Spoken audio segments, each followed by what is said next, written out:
Hello，大家好，我係惠州老司機，好歡迎大家收睇我哋頻道啊！今日呢，老司機呢同大家帶嚟一個非常之稀缺嘅一個單位要同大家分享嘅。咁呢個單位呢係屬於係咩呢？海悅灣帶個100平方嘅超大露台。如果係中意種啲花花草草嗰啲觀眾朋友啦，呢個單位呢就係不二之選啦。事不宜遲，即時帶大家上去睇睇呢個單位究竟係點樣嘅，好冇？出發！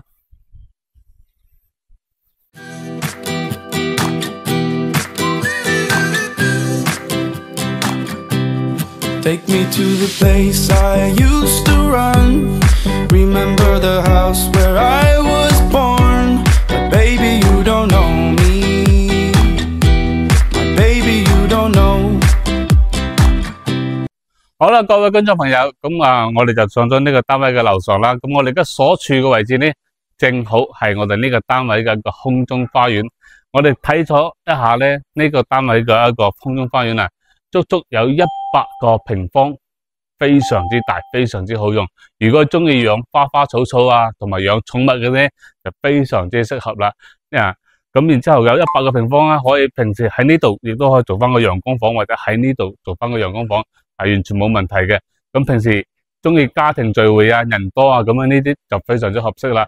咁我哋呢個單位呢，呢個位置望出去呢，就係我哋嘅一個園區嘅一個園林綠化啦。 望出去都係非常之舒服噶，非常之養眼。咁左手邊咧就可以睇得出啦。對面咧就係我哋嘅迎海屋苑啦。咁樓下啊，全部都係啲商鋪啊，全部都開晒嘅食肆，全部都有噶。生活係非常之便利嘅。咁我哋再睇睇入邊嘅情況啦。呢個單位咧，佢係75平方嘅一個兩房嚟嘅，係同1期、2期、3期呢啲後期個改正嘅戶型嚟噶。 咁75個平方個客廳同埋餐廳嘅位置呢，都係非常之寬闊嘅，非常之闊綽啊！咁然之後我哋呢度擺翻沙發啊，對住個電視櫃，咁呢個開間大概有3米半嘅開間啊！我哋睇翻入邊房間嘅情況啊！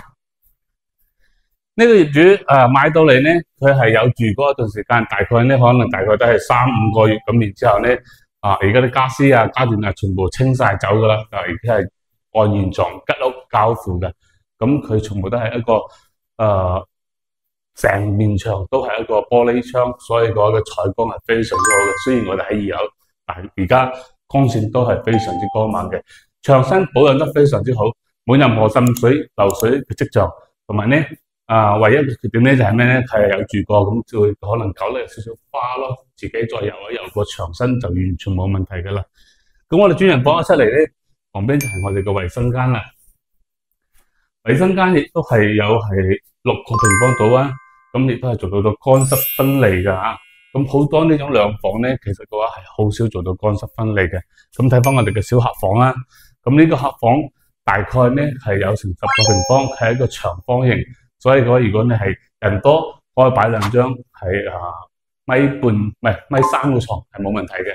如果買張米半或者米8嘅大床咧， 亦都可以，但係咧就都仲有個空間可以做翻嗰個係衣櫃嘅，完全冇問題，都係同主人房一樣，一個大玻璃窗，採光係非常之好。平時嘅話唔開燈都係冇問題嘅。再睇翻我哋個廚房先，點解話佢真係好少住咧？我哋睇個廚房咧，佢係嗰個油煙機都未係點樣用過，同埋個爐都未有開嘅，所以嘅話應該都係住咗係 短時間咁住咗咯，就安裝咗嗰個煤氣嘅同埋熱水器，業主窗都未有封，到時封埋窗嘅話更加靚仔啦。好啦，各位觀眾，咁我哋都按照老規矩啦，咁我哋叫攝影師呢，再將呢個單位再展示俾大家睇一睇，等下再同大家做翻個總結，好嘛？好，等陣見。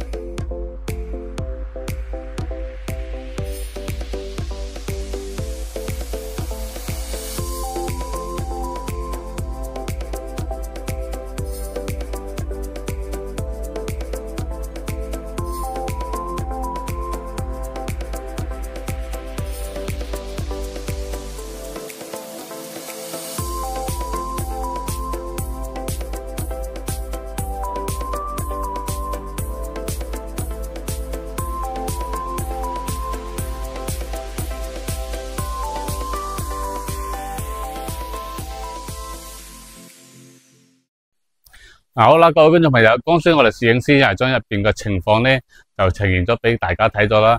按照而家嘅情況咧就係吉屋家父，咁入邊咧係冇任何家私家電啦，咁牆身亦都保養都係非常之好嘅，冇任何嘅滲水漏水嘅跡象嘅。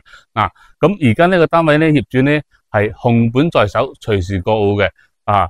咁佢係一次性付款按揭嘅話亦都可以溝通噶。咁然之後嘅話，另外咧我哋就講下翻我哋嘅地段啦。咁我哋所處嘅位置咧就係我哋三期海悦灣嘅旁邊咧就係我哋嘅迎海園區啦。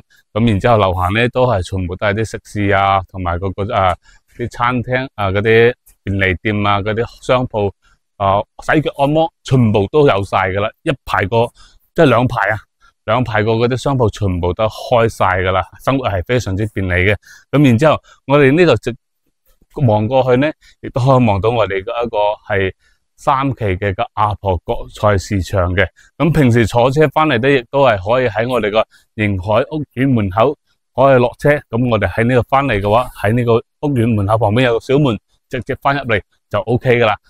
交通同埋咧交通出行同埋一個係小區嘅便利餐飲嗰啲方面都係非常之成熟噶啦。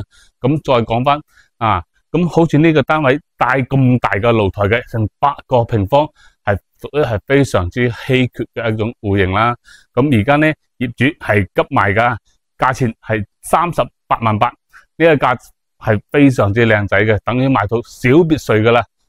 各位觀眾朋友，如果係有中意呢種大花園可以嘅觀眾朋友咧，可以盡快咁聯繫我哋啦。我哋每日都有專車喺深圳嘅口岸接送大家過嚟睇樓嘅。